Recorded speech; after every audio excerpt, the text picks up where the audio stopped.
ईंट बनाने के बारे में जब हम सोचते हैं तो क्या तस्वीर दिमाग में आती है? ईंट बनाने के बारे में जब हम सोचते हैं तो क्या तस्वीर दिमाग में आती है? वही धूप। ईंट बनाने के बारे में जब हम सोचते हैं तो क्या तस्वीर दिमाग में आती है? वही धूल, मिट्टी, चिमनी से निकलता हुआ काला धुआं। हाँ, और बहुत सारे लोग जो हाथ से ईंटें बना रहे हैं। लेकिन आज जिन स्रोतों पर हम नजर डाल रहे हैं वो एक बिल्कुल ही अलग दुनिया दिखाते हैं। एक हाईटेक दुनिया। एक ऐसी साफ सुथरी और रोबोट से चलने वाली फैक्ट्री जहां प्रदूषण का नामो निशान तक नहीं है। आज हम भारत की पहली पूरी तरह से ऑटोमेटिक और इलेक्ट्रिक ईंट फैक्ट्री की प्रक्रिया को गहराई से समझेंगे। हमारे पास जो जानकारी है वो एक वीडियो के जरिए मिली है जिसमें इस पूरे प्लांट का एक दौरा कराया गया है और ये वाकई हैरान करने वाला है। बिल्कुल। और मुझे लगता है कि इस चर्चा का मकसद सिर्फ एक नई फैक्ट्री के बारे में जानना नहीं है। सही। ये असल में ये समझने की कोशिश है कि कैसे भारत का एक बहुत ही पारंपरिक उद्योग एक बड़ी तकनीकी क्रांति के दौर से गुजर रहा है। हाँ। ये कहानी एक तरह से मजबूरी से पैदा हुए एक नया आविष्कार की है। मतलब प्रदूषण के सख्त नियम और मजदूरों की कमी जैसी चुनौतियों ने मिलकर एक बिल्कुल नया रास्ता बना दिया। तो चलिए यहीं से शुरू करते हैं। इस इतने बड़े बदलाव की जरूरत आखिर पड़ी ही क्यों? हाँ, ये समझना जरूरी है। स्रोत बताते हैं कि इस फैक्ट्री के मालिक पहले पारंपरिक जिगजैग भट्टा चलाते थे, लेकिन उन्हें कई मुश्किलों का सामना करना पड़ रहा था। सबसे बड़ी चुनौती थी एनसीआर में एनजीटी यानी नेशनल ग्रीन ट्रिब्यूनल के सख्त नियम। हाँ, ये बहुत बड़ा फैक्टर था। इन नियमों की वजह से भट्टे साल में सिर्फ 4 महीने ही चल पाते थे, 1 मार्च से 30 जून तक। मतलब 8 महीने फैक्ट्री पर ताला? कोई भी बिजनेस ऐसे कैसे चलेगा? और अगर इन 4 महीनों में भी बारिश हो जाए तो काम और भी ठप। बिल्कुल। ये तो बहुत ही अस्थिर मॉडल लगता है। ये सिर्फ एक कंपनी की नहीं बल्कि पूरे उद्योग की समस्या है, खासकर एनसीआर जैसे घनी आबादी वाले इलाकों में जहां प्रदूषण पर बहुत ज्यादा नजर रखी जाती है। सही बात है। तो पुराना मॉडल अब न तो आर्थिक तौर पे फायदेमंद रहा था और न ही पर्यावरण के लिहाज से टिकाऊ था। और सिर्फ नियम ही नहीं, मजदूरों से जुड़ी समस्याएं भी थी, है ना? हाँ, बिल्कुल। एक पारंपरिक भट्टे को चलाने के लिए करीब 250 लोगों की जरूरत पड़ती है। बहुत बड़ा सिरदर्द। ये ज्यादातर मौसमी काम होता है और कुशल कारीगर मिलना साल दर साल मुश्किल होता जा रहा था। तो एक तरफ सरकार का दबाव, दूसरी तरफ मजदूरों की कमी, और तीसरी तरफ एक ऐसा बिजनेस मॉडल जो साल में सिर्फ 1/3 समय ही काम कर पाता था। इन सब वजहों ने मिलकर इस नई तकनीक के लिए कह सकते हैं रास्ता तैयार किया। यहाँ से कहानी में एक जबरदस्त मोड़ आता है। चलिए अब पुरानी और नई फैक्ट्री के आंकड़ों की तुलना करते हैं।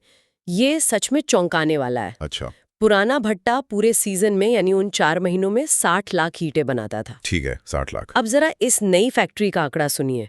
ये हर दिन 1 लाख ईंटें बनाती है। हर दिन? एक दिन में 1 लाख। हाँ, इसका मतलब हुआ साल में लगभग 3 करोड़ 65 लाख ईंटें। ये तो मतलब जो काम पुराना भट्टा 25 दिन में करता था वो ये फैक्ट्री सिर्फ 1 दिन में कर रही है। ये तो अविश्वसनीय है। यही ऑटोमेशन और टेक्नोलॉजी की असली ताकत है। और ये सिर्फ रफ्तार की बात नहीं है, ये निरंतरता की बात है।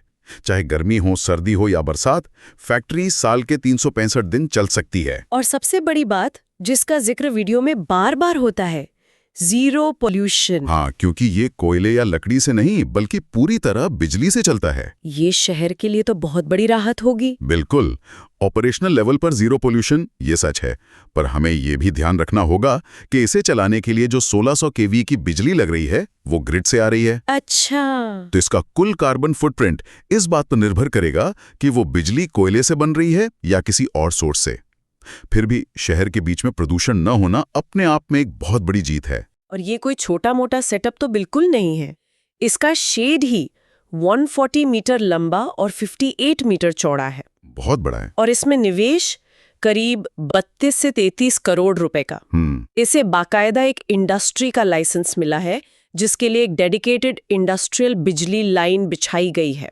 ये इंडस्ट्री का दर्जा मिलना एक बहुत महत्वपूर्ण बात है। पता है, ये इस बात का संकेत है कि ईंट बनाने का काम अब एक असंगठित क्षेत्र से निकलकर एक संगठित आधुनिक उद्योग का रूप ले रहा है। और जो बात मुझे सबसे ज्यादा हैरान कर गई वो है लोगों की संख्या। कहाँ पुराने भट्टे में 250 लोग और कहाँ यहाँ, और कहाँ इस पूरी फैक्ट्री को चलाने के लिए सिर्फ 21-22 लोग बस, और वो भी कुशल सुपरवाइजर एंड टेक्नीशियन। इसका मतलब तो ये हुआ कि अब ईंट बनाने के लिए कारीगर नहीं बल्कि मशीन चलाने वाले टेक्नीशियन चाहिए। क्या हम ये कह सकते हैं कि ईंट बनाने का काम अब फैक्ट्री चलाने जैसा हो गया है। बिल्कुल, यही सबसे बड़ा बदलाव है। ये अब कारीगरी नहीं, इंजीनियरिंग है।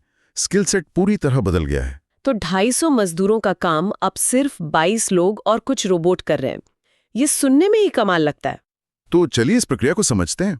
मिट्टी के ढेर से लेकर एक परफेक्ट ईंट बनने तक का सफर इस फैक्ट्री में दिखता कैसा है? बिल्कुल। तो सबसे पहले तो जेसीबी से मिट्टी को एक बड़े से क्रशर में डाला जाता है। यहाँ तक तो पारंपरिक तरीका लगता है। हाँ, शुरुआत वैसी है। लेकिन असली जादू इसके बाद शुरू होता है ना? वीडियो में एक एक्सट्रूडर नाम की मशीन का जिक्र है जो वैक्यूम का इस्तेमाल करती है। ये वैक्यूम क्यों जरूरी है? ईंट बनाने में वैक्यूम का क्या काम? ये बहुत जरूरी है और यही इस ईंट की मजबूती का एक बड़ा राज है। जब पारंपरिक तरीके से कच्ची ईंट बनती है तो मिट्टी में हवा के छोटे छोटे पॉकेट रह जाते हैं। अच्छा। ये बाद में ईंट को कमजोर बनाते हैं। वैक्यूम तकनीक उस गीली मिट्टी में से सारी हवा को खींचकर बाहर निकाल देती है। इससे मिट्टी बहुत ज्यादा ठोस और सघन हो जाती है। अच्छा, तो ये उसे अंदर से मजबूत बनाता है। वीडियो में एक और दिलचस्प बात बताई गई। पारंपरिक कच्ची ईंट में जहां 35% नमी होती है, वहीं इस मशीन से निकली ईंट में सिर्फ 13% होती है। और ये एक बहुत बड़ी उपलब्धि है। सोचिए, नमी जितनी कम होगी, ईंट को सुखाने में उतनी ही कम ऊर्जा और समय लगेगा। सही बात है। ये पूरी प्रक्रिया को तेज और ज्यादा एफिशिएंट बना देता है। यही वजह है कि इस मशीन से निकली कच्ची ईंट इतनी मजबूत होती है कि वीडियो के मुताबिक अगर 100 किलो का आदमी भी उस पर खड़ा हो जाए तो वो टूटती नहीं। और फिर आता है मेरा पसंदीदा हिस्सा, रोबोटिक हाथ। हाँ, वो वाकई देखने लायक है। वीडियो में वो सीन कमाल का है जहां एक रोबोटिक आर्म इन कच्ची ईंटों को एक एक करके उठाकर ट्रॉली पर बड़ी सफाई से जमा रहा है। और ये सिर्फ आदमी की जरूरत खत्म करने के लिए नहीं है। एक रोबोट ये काम इंसानी हाथ से कहीं ज्यादा सटीकता से करता है। थकता भी नहीं होगा। न थकता है न कोई गलती करता है। हर ईंट बिल्कुल सही जगह पर सही दबाव के साथ रखी जाती है। इसके बाद ये ट्रॉलियां जो एक मालगाड़ी की तरह पटरियों पर चलती हैं, एक ड्राई टनल यानी सुखाने वाली सुरंग में जाती हैं। और यहाँ मुझे इनका ऊर्जा बचाने का तरीका बहुत स्मार्ट लगा। वो हीट रिकवरी वाला? हाँ, ये आगे जो ईंट पकाने वाली फायर टनल है, उसकी गर्म हवा को बर्बाद नहीं जाने देते, बल्कि पाइप के जरिए उसे वापस लाकर उसी से इन कच्ची ईंटों को सुखा लेते हैं। इसे हीट रिकवरी सिस्टम कहते हैं। ये आधुनिक इंडस्ट्री का एक बहुत बड़ा सिद्धांत है। वेस्ट कुछ भी नहीं होता। एक प्रक्रिया की बेकार हो चुकी ऊर्जा दूसरी प्रक्रिया के लिए कच्चा माल बन जाती है। इससे तो पैसे भी बचते होंगे और ये पर्यावरण के लिए भी अच्छा है। बिल्कुल, ये एक सस्टेनेबल मॉडल है। और फिर आता है फाइनल स्टेज फायर टनल। बताया गया है कि इसमें 3 अलग-अलग जोन है, प्री हीटिंग, मेन फायरिंग और कूलिंग। ये इतना कंट्रोल में कैसे होता है? यही तो इस तकनीक की खूबी है। पारंपरिक भट्टों में आग और तापमान पर उतना सटीक नियंत्रण नहीं होता। इसीलिए कुछ ईंटें कच्ची रह जाती हैं, कुछ ज्यादा पक जाती हैं। बिल्कुल, लेकिन इस टनल में कंप्यूटर सब कुछ नियंत्रित करता है। ईंटों को पहले धीरे धीरे गर्म किया जाता है, फिर पीक तापमान पर पकाया जाता है और फिर धीरे धीरे ठंडा किया जाता है। और नतीजा? नतीजा ये कि हर एक ईंट की क्वालिटी और मजबूती एक जैसी होती है और रफ्तार ऐसी है कि हर घंटे 47,004 ईंटों वाली एक ट्रॉली पककर तैयार निकलती है। कमाल है। तो इतनी सारी टेक्नोलॉजी और करोड़ों के निवेश के बाद जो ईंट बनती है, वो हमारी आम लाल ईंट से अलग कैसे है? बहुत अलग है। मजबूती तो सिर्फ एक पहलू है। हाँ, वो तो बताया कि 2.5 गुना ज्यादा मजबूत है। असली कहानी उसके डिजाइन और फायदों में है। वीडियो में दिखाया गया है कि इन ईंटों के बीच में छेद होते हैं। एसी और हीटर का बिल भी कम आएगा? बिल्कुल, उन छेदों में हवा फंसी रहती है और हवा गर्मी की बहुत अच्छी कुचालक होती है। तो ये ईंट सिर्फ एक ढांचा नहीं खड़ा कर रही, ये आपके घर को मौसम की मार से बचाने वाली एक शील्ड भी बना रही है। और एक और बहुत बड़ी समस्या जिसका ये समाधान करती है, वो है सीलन। दीवारों में नोना लगना, जिससे पेंट और प्लास्टर पपड़ी बनकर उखड़ने लगता है। हाँ, ये तो उत्तर भारत के घरों में एक आम परेशानी है। ये ईंट उसे कैसे रोकती है? इसका कारण भी वही नियंत्रित पकाई की प्रक्रिया है। जब ईंट को एक समान तापमान पर पकाया जाता है तो वो बहुत कम पानी सोखती है। अच्छा। जब ईंट पानी ही नहीं सोखेगी तो दीवारों में सीलन नहीं आएगी और नोना लगने की समस्या जड़ से खत्म हो जाएगी। ये तो बहुत बड़ी बात है। हाँ, ये ईंट को एक साधारण वस्तु से एक वैल्यू एडेड बिल्डिंग मटेरियल बना देती है। और फिर आता है कस्टमाइजेशन का ऑप्शन। ये फैक्ट्री सिर्फ एक तरह की ईंट नहीं बनाती। नहीं, वीडियो में बताया गया कि वे आर्किटेक्ट्स की जरूरत के हिसाब से अलग-अलग रंग जैसे बेज या ऑफ वाइट और अलग-अलग डिजाइन की ईंटें भी बना सकते हैं। और मुझे लगता है कि यही उनके बिजनेस मॉडल की सफलता का एक बड़ा कारण है। हाँ, खासकर उन बिल्डिंग्स के लिए जहां एक्सपोज्ड ब्रिक वाला लुक दिया जाता है। बिल्कुल। वे सिर्फ एक प्रोडक्ट नहीं बेच रहे, वे एक समाधान बेच रहे हैं। बेहतर इंसुलेशन, सीलन से छुटकारा और मनचाहा डिजाइन। शायद इसी वजह से, जैसा कि स्रोत में बताया गया है, सिर्फ 4 महीनों में उनका माल हैदराबाद, पुणे, पुलवामा और श्रीनगर जैसी जगहों तक पहुंच चुका है। हाँ, 8-9 राज्यों में।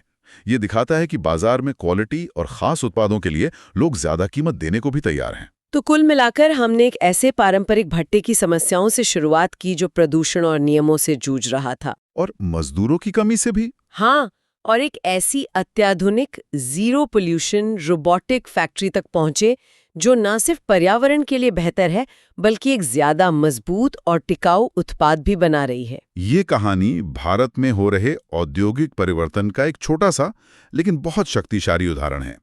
ये दिखाती है कि कैसे पर्यावरण के नियम, बाजार की चुनौतियां और नई तकनीक मिलकर एक बहुत पुराने उद्योग में एक बिल्कुल नया बिजनेस मॉडल बना सकते हैं। ये भविष्य की एक झलक है। हाँ, जहां पारंपरिक उद्योग भी आधुनिक तकनीक को अपनाकर ज्यादा कुशल और फायदेमंद बन सकते हैं। ये सब कुछ बहुत शानदार है, लेकिन मेरे मन में एक सवाल बार बार आ रहा है।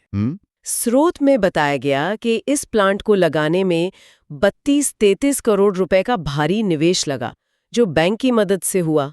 ये तो एक बहुत बड़ी रकम है। बहुत बड़ी? तो क्या ये बेहतरीन तकनीक सिर्फ बड़े खिलाड़ियों के लिए ही है? देश भर में जो हजारों छोटे पारंपरिक भट्टा मालिक हैं, उनका भविष्य क्या होगा? ये एक बहुत महत्वपूर्ण सवाल है। इस बदलाव को और ज्यादा सुलभ बनाकर पूरे उद्योग तक कैसे पहुंचाया जा सकता है, ये एक बड़ा सवाल है जिस पे सोचने की जरूरत है।